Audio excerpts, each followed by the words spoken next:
লম্বা সময় পর জাতীয় স্টেডিয়ামে ফুটবলারদের অনুশীলনের অপেক্ষা আরও একটু বাড়ালো বৈরী আবহাওয়া। 24 ফুটবলার নিয়ে কাবরেরার অনুশীলন করার কথা ছিল ম্যাচ ভেন্যুতে। ভারী বৃষ্টিতে শেষ পর্যন্ত প্রথম দিনের তালিম জামালরা নিয়েছেন কিংস এরিনায়। এক হামজা চৌধুরীর অন্তর্ভুক্তি বদলে দিয়েছে গোটা টিমের দৃশ্যপট। এবার সেখানে যুক্ত হচ্ছেন সমিত সোম। এই দুয়ের মিশেলে দুর্দান্ত একটা মধ্যমাঠ পেতে চলেছে বাংলাদেশ, যার ফলে আরও বেড়েছে দলের আত্মবিশ্বাস। আর এটা পুঁজি করেই সিঙ্গাপুরের বিপক্ষে জয় তুলে নেওয়ার প্রত্যয় ফুটবলারদের। যত ভালো এগেনিস্টের টিম হোক না কেন, আমরা ট্রাই করব আমাদের সর্বোচ্চটা দিয়ে আমাদের টিমকে ভালো কিছু উপহার দেওয়ার জন্য। হামজা ভাই আসতেছে, সোম ভাই আসছে, ফাহমিদুল আছে এবং আমাদের যারা আগের ছিল তারাও আছে। আলহামদুলিল্লাহ ওভারঅল আগের থেকে অনেক শক্তিশালী হবে মিডফিল্ডটা, আমি আশা করি। ওভারঅল সব কিছু ঠিকঠাক, আমরা সিঙ্গাপুরের সাথে ভালো কিছু করব।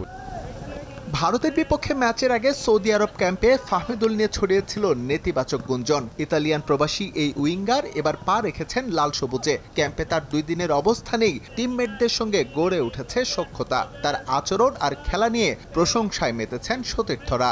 অনেক ভালো সময় কাটতেছে, সে অনেক ফ্র্যাঙ্কলি আমাদের মতোই।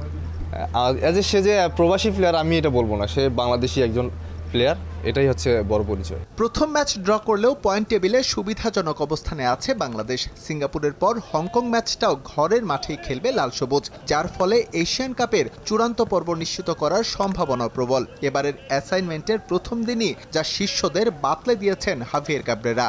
সামনে আমাদের জন্য সামনে কি চারটা আছে, যে চারটা দেখানো হয়েছে যে আমরা টপে আছি। আমাদেরকে এই সামনের ম্যাচটাতে, কোয়ালিফায়ারের সামনের ম্যাচটা সিঙ্গাপুরের সাথে আমরা জিততে চাই। আমরা এর পরেও আরেকটা ম্যাচ আছে, সেটাও হোমে।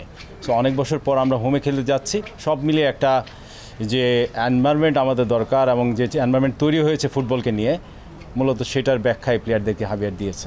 10 জুন সিঙ্গাপুরের বিপক্ষে মাঠে নামার আগে 4 জুন ভুটানের বিপক্ষে প্রস্তুতি ম্যাচ খেলবে বাংলাদেশ। সেই ম্যাচে হামজা আর সমিত সোম না খেললেও কৌশলের পুরোটাই ঠিক করে নেবে team management. S M Iqbal, Somoy Sangbad, Dhaka.